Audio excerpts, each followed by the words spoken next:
Welcome to Aim Pictures அண்ணா. Thank you. Aim பிக்சர்ஸ்க்கு என்னை கூப்பிட்டதுக்கு ரொம்ப நன்றி. பேர்லேயே வந்து எய்ம்னு இருக்குது. லைஃப்பில் எல்லாருக்குமே எய்ம் இருக்கணும்.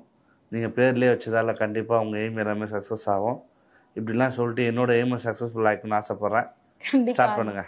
ஷோர் அண்ணா. விஜய் சேதுபதி, சிவகார்த்திகேயன் சார் அவங்க கிட்ட இருந்து ஏதாவது? விஜய் சேதுபதி அண்ணன்கிட்ட வந்து ஒரு விஷயம் கற்றுக்கினேன். என்னென்னா அவர் வந்து எல்லாருமே சொல்லியிருப்பாங்க சிம்பிளிசிட்டின்னு. அவர் உண்மையிலே அநியாயத்துக்கு ரொம்ப சிம்பிளான ஆள் தான். அவர் எப்படின்னா உன்னை பிடிச்சிச்சின்னா அவர் வந்து அவரே கூப்பிடுவார். உன்னை நம்ம ஒரு ஹீரோனா நம்ம லாங்லேருந்து பார்த்து ரசிச்சுட்டு போயிடுவோம். ஆனால் அவர் அப்படி கிடையாது. இங்கே வாடா, லொக்கேஷன் வாடான்னு கூப்பிடுவார். கூப்பிட்டு தோல் மேலே கை போட்டு ஒன்றா நிற்கிறது, ஒன்றா உட்கார வச்சு ஒன்றா சாப்பிட வைப்பார். அந்தளவுக்கு இயல்பாக பழகுவார். அவர்கிட்ட ரொம்ப பிடிச்சது வந்து எனக்கு ஹாஸ்பிட்டலில் அப்போ வந்து நான் அட்மிட், எனக்கு தெரியவே தெரியாது, நான் அப்போ மயக்கத்தில் இருக்கேன். ஃபஸ்ட்டு டே வந்து அவன் பையன்தான் வந்து 1 lakh கொடுத்துட்டு போயிருக்கான் எங்கள் அம்மா கிட்ட. அவர் பிஸியாக இருக்கார். அவர் வந்து சென்னையில வேறு எங்கேயோ இருக்கார். நான் வந்து எனக்கு எல்லாம் உடம்புலாம் சரியானதுக்கப்புறமா நான் அவருக்கு வந்து தேங்க்ஸ் பண்ணலான்னு சொல்லிட்டு ஒரு கேக் எடுத்துன்னு போய் தேங்க்ஸ் சொல்லிட்டு போயிட்டு கேக் வேணுமோ நான் அப்போ கேட்டேன் இந்த கேள்வி. ஆனால் இந்த மாதிரி ஃபஸ்ட்டு நாள் வந்து உங்கள் பையன்கிட்ட காசு கொடுத்து அனுப்பிச்சிங்க ஏன்னா அப்படின்னு. உங்கள் மேனேஜர்கிட்ட கொடுத்துருக்கலாம், இல்லை நீங்கள் எப்படின்னா அக்கௌண்ட்டில் அனுப்பிச்சிருக்கலாம். உங்கள் பையன் எதுக்கு நான் எடுத்து வந்து கொடுத்தான், அதுக்கு என்னென்ன ரீசன்னு கேட்டேன். இல்லைடா, அப்போ தான் அவனுக்கும் வந்து கொடுக்கணுன்ற மனசு வரும். நம்ம ஏன் கொடுக்கணுன்ற அவன் யோசிக்கிறாமோ அவன் கையால் கொடுத்தானா அவன் வளர்ந்து சம்பாதிச்சதுக்கப்புறம் அவனுக்கும் கொடுக்கணுன்ற மனசு வரும். அப்போ தான் அதனால தான் அவன் கையால் கொடுத்தாமிச்சேன் அப்படின்னார். ஸோ அது வந்து எனக்கு பிடிச்சது. கொடுக்கணுன்ற மனசு வந்து எல்லாருக்கும் வரணுன்றதுக்காக அவன் பையனுக்கு சின்ன வயசுலேருந்தே சொல்லித்தராரு. நமக்கும் கொடுக்கணுன்ற மனசு வந்தது அவர் சொன்னதுனால. சிவகார்த்திகேயன் அண்ணாவும் வந்து ஹெல்ப் பண்ணார் எனக்கு. ஸோ ஹெல்ப் பண்ணதுக்காக மட்டும் இல்லாமல் அவரோட டேலண்ட்டுக்கும் எனக்கு ரொம்ப பிடிக்கும். ஏன்னா ஒருத்தன் டிவியிலேருந்து மீடியாவில் வந்து அதை மீடியாவிலேருந்து படத்துக்கு போய் இவ்வளோ பெரிய இடத்துக்கு போக முடியும்னு எல்லாருக்குமே ஒரு எக்ஸாம்பிளாக இருக்காருன்னா அது ரொம்ப பெரிய விஷயம். அதுக்காக சிவகார்த்திகேயன் இந்த 2 பேரும் எனக்கு ரொம்ப பிடிக்கும். ஓகே அண்ணா. இப்போ சினிமாவில் வந்தப்போ ஒரு பெரிய டவுன் ஒரு ஃபீல் வந்திருப்பீங்க. எதுக்குடா இந்த சினிமாக்குள்ளே வந்தோம் அப்படின்னு சொல்லிட்டு எப்பயா நினச்சிருக்கீங்களா? அது எதுக்காக நினச்சிருப்பீங்க? அதுக்கு நிறைய வாட்டி நினச்சிருக்கேம்மா. நான் மெயினாக சொல்லணுன்னா ரெகுலராக நமக்கு இன்கம் இருக்காது ஒன்று. இப்போது நான் வந்து 12th வரைக்கும் ஓரளவுக்கு ஆவரேஜ் ஸ்டூடெண்ட். 1200க்கு 1010 எடுத்தேன் ஸ்கூல் படிக்கும்போது. ஆனால் காலேஜ் சேர்ந்து இந்த கல்ச்சுரல்ஸு இந்த மாதிரியான விஷயங்களுக்குள்ளே வரும்போது டோட்டலாக படிப்பில் 0 ஆகிட்டேன். நான் ஒழுங்காக படித்து ஒரு பேங்க்கில் வேலைக்கு போய் தான் மாதம் 50,000 60,000 சம்பாரிச்சு வந்திருப்பேன். ரெகுலராக 1ஆம் தேதி ஆனால் ஒரு சம்பளம் வரும். அதை வச்சு என்னால் சர்வே பண்ணியிருக்க முடியும். பட் சினிமானும் போது ரெகுலராக நமக்கு அது மாதிரி கிடைக்காது. இப்போ நான் போய் ஒரு லோன் கேட்குறேன்னு வச்சுக்கோங்க, எனக்கு லோன் தரமாட்டாங்க. எனக்கு என்ன தான் ஃபேஸ் வேல்யூ இருந்தாலும் அதுக்குன்னு சில ரூல்ஸ்லாம் இருக்குல்ல, அதெல்லாம் பார்க்கும்போது எனக்கு ஈஸியாக பர்சனல் லோன் கிடைக்காது, வெஹிக்கல் லோன்ஸ் கிடைக்கும், எந்த லோன்ஸுமே கிடைக்காது சினிமாக்காரனுக்கும் டிவியில் வரவனுக்கும். ஏன்னா மாதம் ஒரே டேட்டில் வந்து ஒரு அமௌண்ட் கிரெடிட் ஆனால் மட்டும்தான் பேங்க்கில் லோன் தருவான். எங்களுக்கு அந்த மாதிரி கிடையாது, எனக்கு அந்த மாதிரி நடக்காது. ஆனால் இப்போது 1 லட்ச ரூபாய்க்கு சம்பாதிக்கிறவனுக்கு லோன் தரதை விட என்னால் அதிகமாக சம்பாதிக்க முடியும். சம்பாதிச்சாலும் லோன் தரமாட்டான். ஏன்னா அவனுக்கு தேவை இப்போ 15ஆம் தேதினா 15ஆம் தேதி மாதம் ஒரு அமௌண்ட் வந்தால் தான் நீங்கள் சேலரி வாங்குறீங்க. சேலரி ஸ்லிப்னு ஒன்று கேட்பான். நம்ம எந்த கம்பெனியில் வேலை செய்கிறேன்னு சொல்கிறது, கம்பெனி கிடையாது நம்ம பண்ணுறது. ஸோ சேலரி ஸ்லிப்பு கிடையாது. இந்த மாதிரி ஒரு ரெகுலரான டேட்டுக்கு வந்து சேலரி வராது. அப்படி இருக்கும் போது நமக்கு வந்து லோனே தரமாட்டான். அந்த மாதிரி டைமில் கொஞ்சம் கடுப்பாகும். ஏன்னா ஒரு மிடில் கிளாஸ் ஃபேமிலி வந்து இஎம்ஐயை பேஸ் பண்ணி தான் எல்லா பொருளும் வாங்குவாங்க. யூஸ்ஃபுல்லாக இல்லை, தமிழ் இந்தியா ஃபுல்லாக அப்படி தான் இருக்கும். ஒரு ஃப்ரிட்ஜு வாங்கினா கூட ஒரு 5,000 10,000 ரெடி பண்ணி எப்படியோ அதை முன்பணமாக கட்டிடுவான்.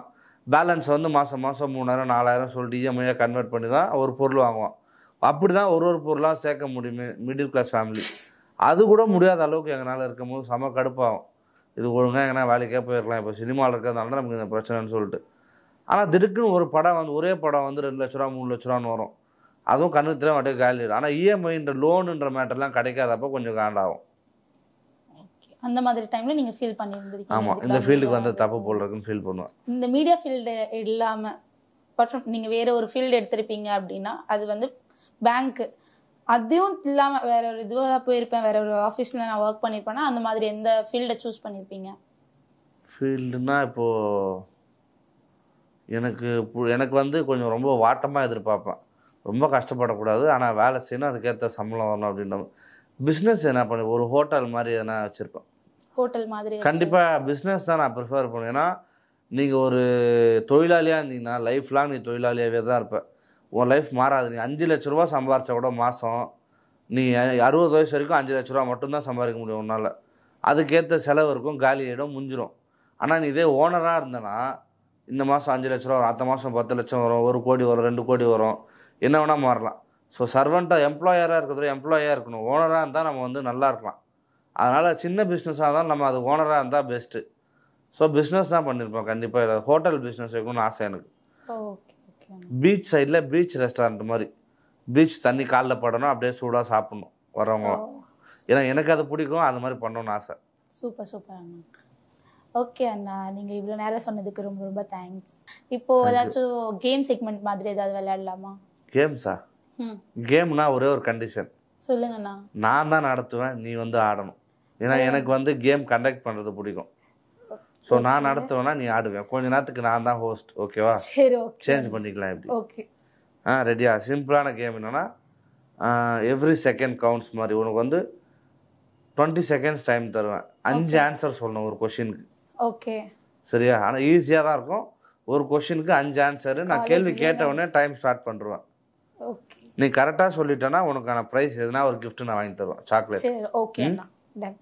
காலேஜ்லேயே நான் அந்த அளவுக்குலாம் பண்ண மாட்டேன். சும்மா ட்ரை பண்ணுவோம். கரெக்டாக சொன்னால் உனக்கு ஒரு 5 ரூபா சாக்லேட், 10 ரூபா சாக்லேட் ஏதோ ஒன்று வாங்கி தருவேன். சரி ஓகே அண்ணா. நீ ஒன்னொன்றுக்கும் நீ தோக்க எனக்கு எதனா வாங்கி தரணும். அது ஓகேவா? டன் அண்ணா. ரெடியா? எங்க ஏன் டீம் ஈஸியாக கேட்குறேன். ஓகே. சரி, உனக்கு அப்போ ஃபஸ்ட்டு கேட்குறது வந்து ஈஸியாக கேட்கவா கஷ்டமாக கேட்கவா? ரொம்ப ஈஸியாக கேளுங்கண்ணா. ரொம்ப ஈஸியாவா? சரி. பச்சை கலரில் இல்லாத 5 காய்கறிங்க பேர் சொல்லு பார்க்கலாம். முள்ளங்கி, கேரட், பீட்ரூட், பூண்டு, 4, இஞ்சி. சொல்லிட்டேன். பார்த்து 16 செகண்ட் ஆயிருக்கு. ரொம்ப நேரம் ஆயிடுச்சா? இல்லை 20 செகண்ட்ஸ்குள்ளே சொல்லணும். நீ சொல்லிட்டேன். தேங்க்யூ அண்ணா. ஒரு சாக்லேட் கன்ஃபார்ம். ஒரு கழிக்கிறேன். அதை ஒன்று சொல்லியிருக்கியா? சரி, நெக்ஸ்ட் வந்து ரெடியா? நெக்ஸ்ட் என்னன்னா 5 சயின்டிஸ்டோட பேர், அவங்க கண்டுபிடிச்ச பொருளோட பேர். ட்ரை பண்ணு, ஸ்கூல்ல படிச்சிருக்கேன். இதெல்லாம் என்ன? தாமஸ் தான் சொல்லு. சென்ட் தாமஸ் மவுண்ட் வந்து கிட்ட. தாமஸ் டக்குன்னு வரல. சரி, நான் அவுட் ஒத்துக்கிறேன். நான் உங்களுக்கு சாக்லேட் வாங்கி தரேன், ப்ராமிஸ். சாக்லேட்டை கழிக்கிறதுக்காக தான் அது கேட்டேன். எனக்கு தெரியும் நீ மக்குன்னு, அதனால ஈஸியாக ஓகே. நெக்ஸ்ட் டைம் நான் இது வந்து கரெக்ட். சரி ஓகே, விடு. அவ்வளோ டஃப்பாக வேணாமா? டஃப்பாக படிப்பு சம்மந்தமாக எதுவுமே கேட்டுறது எனக்கு தெரியும். சரி ஓகே, அப்போ நீயே சூஸ் பண்ணு. Sports, cinema. Cinema. Vijay Sethupathi அண்ணன் ஹீரோவா நடிச்ச படங்கள் 5 சொல்லு. விக்ரம் 1, விக்ரம் வேதா 2, அதுக்கப்புறம் வந்து விக்ரம் வேதா, நானே வருவேன். நானே வருவேனா? மாஸ்டர் 3. டைம் அப். என்ன முடிக்கிற? சரி ஓகே. 20 செகண்ட் தான். 2 சாக்லேட் லாஸ் ஆயிடுச்சு. ஃபர்ஸ்ட் 5 படம் இருக்கா? இருக்கு, நடிச்சிருக்காரு. அப்படியே சொல்ல மாட்டேன். நிறைய படம் இருக்கு. செக்கு சிவந்த வானம். அப்போ நிறைய படங்கள் இருக்கு, நீ சொல்லல. மறந்து விட்டேன். சரி, அப்போ நீ எனக்கு ஒரு சாக்லேட் தர, நான் லீடிங்ல இருக்கேன். ஓகே அண்ணா. இப்போ உனக்கு லாஸ்ட் கொஸ்டின். நம்ம கிச்சன்ல சமையலுக்காக பயன்படுத்தக்கூடிய வெள்ளையா இருக்க பொருட்கள் 5 சொல்லு.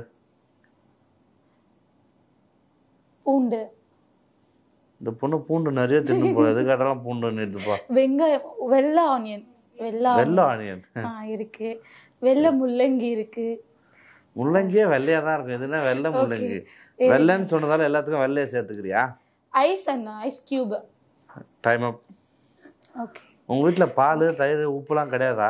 சக்கரை டக்குன்னு ரிமெம்பர் ஆக மாட்டேங்குது. இந்த மாதிரி கேம் செக்மெண்ட்ல வச்சு நான் உங்களை கேட்டா பரவாயில்ல, நீங்க என்ன கேக்குறீங்களா? சரி, நீ கேளு.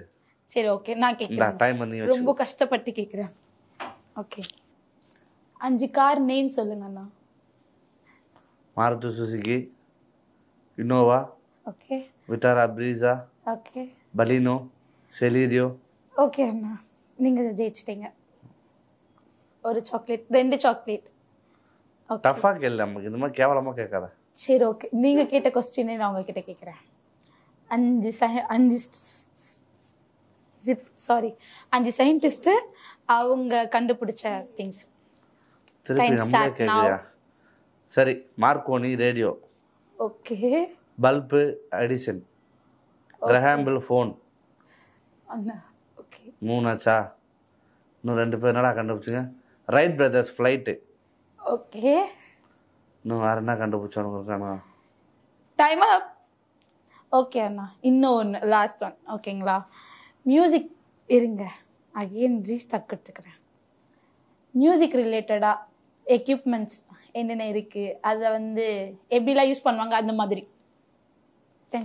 கீபோர்டை கையால் அமுக்குவாங்க, ட்ரம்ஸு 2 குச்சி வச்சு வாசிப்பாங்க, ட்ரம்பெட்டு வாயில் வச்சு ஊதுவாங்க, தபேலா மூட்டு சப்பலாங்கால் போட்டு வாசிப்பாங்க. என்னம்மா கேள்வி இது? ஓகே, நான் உங்களுக்கு சாக்லேட் வாங்கி தரேன். சாரி, நான் உனக்கு 10 சாக்லேட் வாங்கி தரேன். இனிமேல் கேள்வியே கேட்காத. Okay, ton. மீடியா தாண்டி உங்களோட ஃப்யூச்சர் பிளான் அப்படின்னு ஏதாவது இருக்கானா? மீடியா தாண்டி நான் கொண்டாந்து சொன்ன மாதிரி எதனா பிஸ்னஸ் பண்ணால் தான் லைஃப்பில் வந்து நம்ம இன்னும் பெருசாக போக முடியும் இல்லையா? ஸோ அதுக்காக பிஸ்னஸ் மாதிரி எதனா பண்ணணுன்றதுக்காக பாப் ஐடி என்டர்டெயின்மெண்ட் சொல்லிட்டு ஒரு ஈவெண்ட் கம்பெனி மாதிரி ஒன்று ஸ்டார்ட் பண்ணியிருக்கேம்மா. அது மூலியமாக நிறைய ஈவெண்ட்ஸ்லாம் பண்ணி மக்களுக்கு கொஞ்சம் நல்லதெல்லாம் பண்ணலான்னு சொல்லிட்டு ஆசைப்பட்றேன். பாப் ஐடி என்டர்டெயின்மெண்ட் சொல்லிட்டு ஈவெண்ட் கம்பெனி பேர். அது மூலியமாக நிறைய ஈவெண்ட்ஸ் ஏதோ ஒன்று பண்ணலான்னு இருக்கேன். நிறைய விஷயங்கள் பண்ணுவேன், 1 by 1 பண்ணுவேன். அது மூலியமாக வர ரெவன்யூ வந்து என்னோட யூஸ்ஃபுல்லுக்கு போக மக்களுக்கு கொஞ்சம் ஹெல்ப் பண்ணலான்னு சொல்லிட்டு ஒரு ஆசை இருக்குது. இதுதான் என்னோட பிளான். ஓகே, ஓகேண்ணா. உங்களோட பாப்பாட்டி அந்த ஈவெண்ட்டுக்கு வந்து கங்க்ராட்ஸ் அண்ணா. நிறைய ஈவெண்ட் நீங்கள் கிடச்சி அது சக்ஸஸ்ஃபுல்லாக போகிறதுக்கு என்னோட பெரிய கங்க்ராட்ஸ். உங்களுக்கு பெரிய கங்க்ராட்ஸ் அண்ணா. தேங்க்யூ அண்ணா. தேங்க்யூ ஸோ மச் அண்ணா.